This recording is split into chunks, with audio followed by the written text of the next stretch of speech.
Bible time. And we're going to continue with our story of the Tower of Babel, or the account, sorry, of the Tower of Babel. And as I was saying to you yesterday, Elijah, the Tower of Babel, or Babel, mirrors humanity's attempt in Eden to grasp power apart from God, without God. Yeah.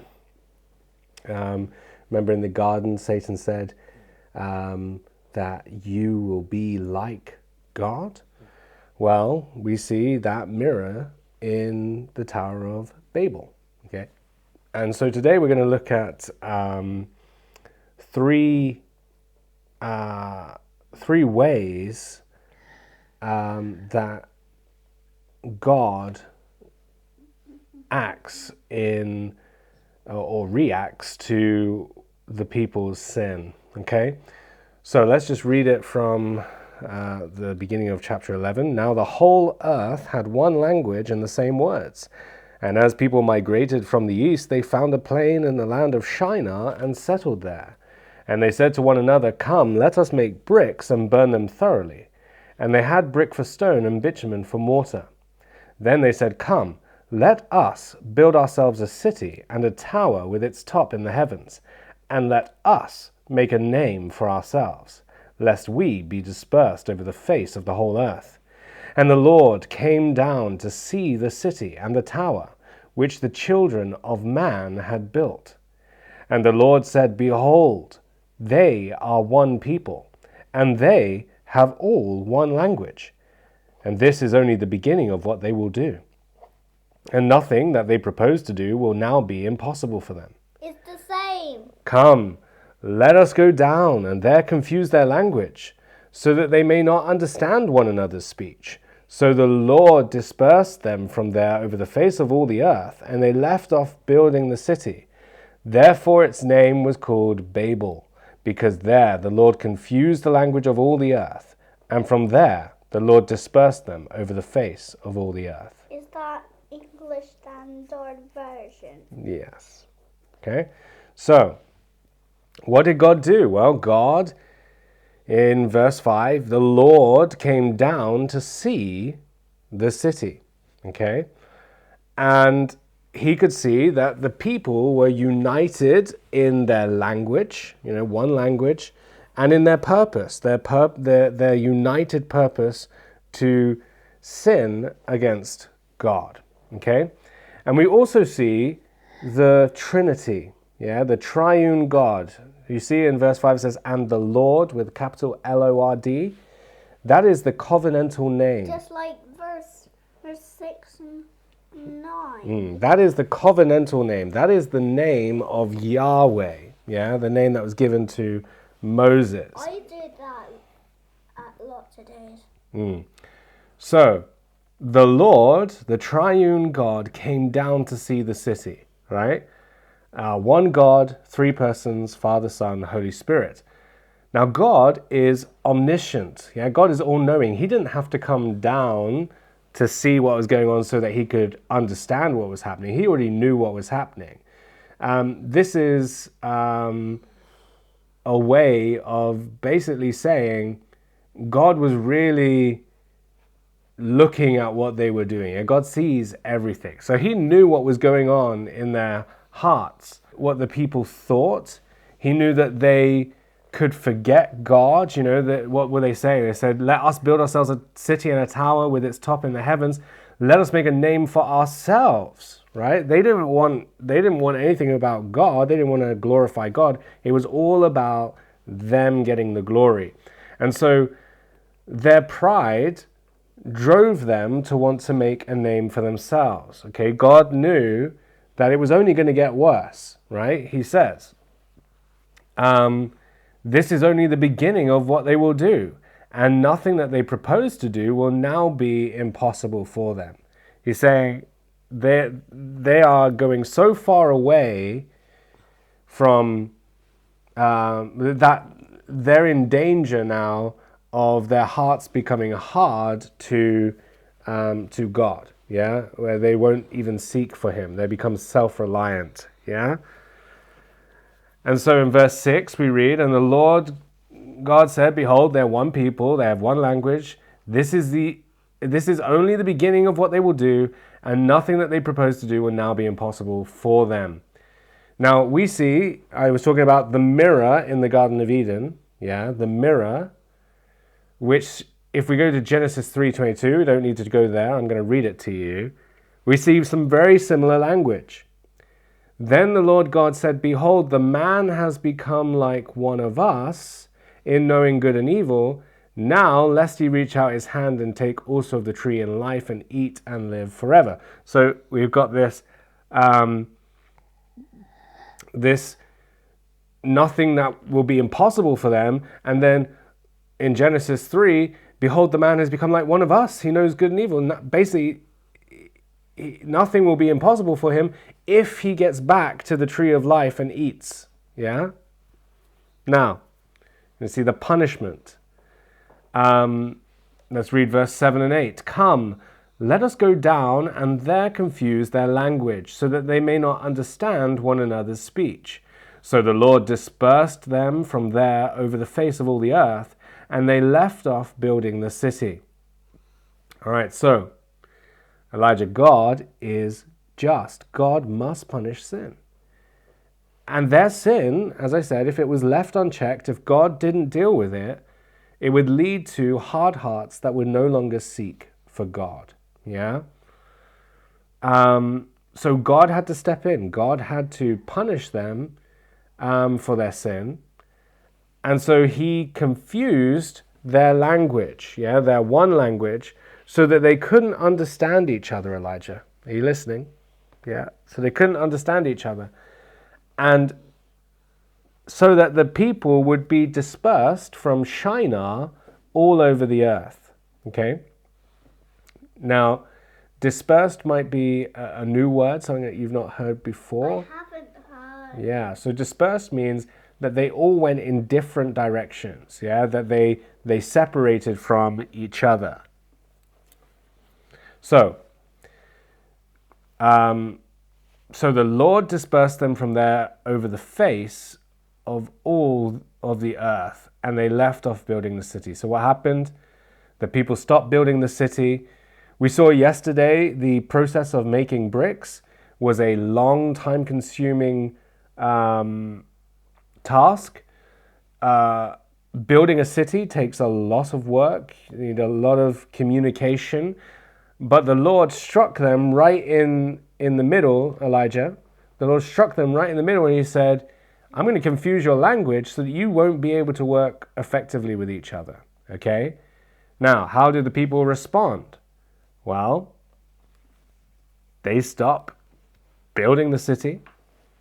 The place is called Babel, or Babel, yeah. It's confusion, yeah. And Genesis 10:5 says, from these the coastland peoples spread in their lands, each with his own language, by their clans in their nations. And then in verse 32 of chapter 10 it says, these are the clans of the sons of Noah, according to their genealogies, in their nations. And from these nations spread abroad on the earth after the flood. This is the first time that we see the word nations. Okay? Everyone was part of the same tribe. They were part of Adam and Eve. And then obviously we have Shem, Ham, and Japheth, yeah, off the ark. They were all descendants of Adam and Eve. And everyone was descended from Shem, Ham, and Japheth. But they were all one. They're one language, yeah? But now God has changed the languages, that now there are different tribes, there are different nations, there are different languages. Yes, Elijah? What does genealogies mean? So it's the family tree, yeah? So there are different family groups, and there were people that spoke the same language, and so they would have found each other, and they would have left together, and they would have formed different societies, and then later they become nations. And that's how we have all the nations that we have today, Elijah. That's why we have all these multiple languages, all these nations, these different people groups, yeah? Right, what had he commanded Noah and his sons? He commanded his sons, go into the world, be fruitful and multiply, and fill the earth. They obeyed? They obeyed the first two, but they didn't obey the filling the earth. So because God is sovereign, God saw to it that his mandate to fill the earth was obeyed. So from one language to many languages, the people were then scattered across the land, but that was an act of punishment. Yeah, multiple languages, we must remember that God didn't create it that way to begin with. The people did not scatter, right? They just stayed together, right? The people, actually it comes from Ham's line. If we look at Genesis 10, we will see Cush, which is Egypt. Now the sons of Cush, right? Cush is the son of Ham, right? You see in verse 6, the sons of Ham, Cush, Egypt, Put, and Canaan. So the sons of Ham was Cush. What about Then, Japheth? yeah, then in verse 7, the sons of Cush, and we have in verse 8, Cush fathered Nimrod. And then we find out in verse 10, the beginning of his kingdom was Babel, yeah, in the land of Shinar. So Shem, Ham, and Japheth. In the land of Shinar. Yeah, so Ham's descendants did not scatter in the earth, right? Nimrod had decided, no, we're going to stay and we're going to build our kingdom in Babel, right? And Nimrod was king over Babel, Erech, Akkad, and Kelna in the land of Shinar, right? All right, so now we're going to see another mirror of the Garden of Eden, all right? So in Genesis 3:22-23, we don't need to go there, I'll read it. Then the Lord God said, behold, the man has become like one of us in knowing good and evil. Now, lest he reach out his hand and take also of the tree of life and eat and live forever.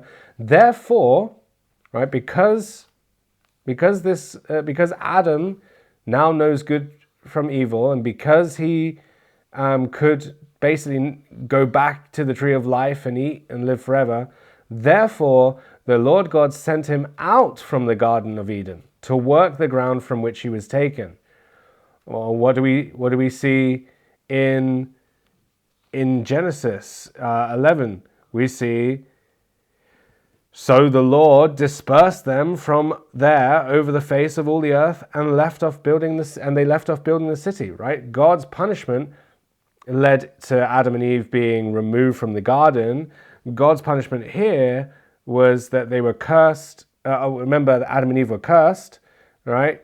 And then with the Tower of Babel, the people were cursed with multiple languages, right? That was their punishment. But then they were removed from that place. They had to scatter, right? And so they left off building the city, right? Elijah, you are learning French, aren't you, as part of your homeschool, right? When I was at school, I learned French and I learned Spanish, okay? And I did Spanish at college. I didn't do too well in it. But when I looked this morning at Wiki Talents, approximately there are 1.5 billion people who are learning a new... Wiki Talents.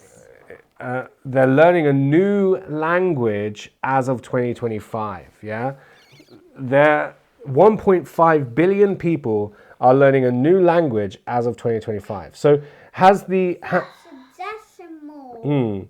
with all of the problems of, with all of the advancements in technology and all of that, people still want to learn and need to learn new languages, yeah? And so this problem has not gone away, you know? People will say, well, we're so advanced now, we've got technology that can help us and all these sort of things, and there's truth to that, and there's grace in that, God's grace. But even with all that technology, people are still struggling. People are still trying to learn new languages.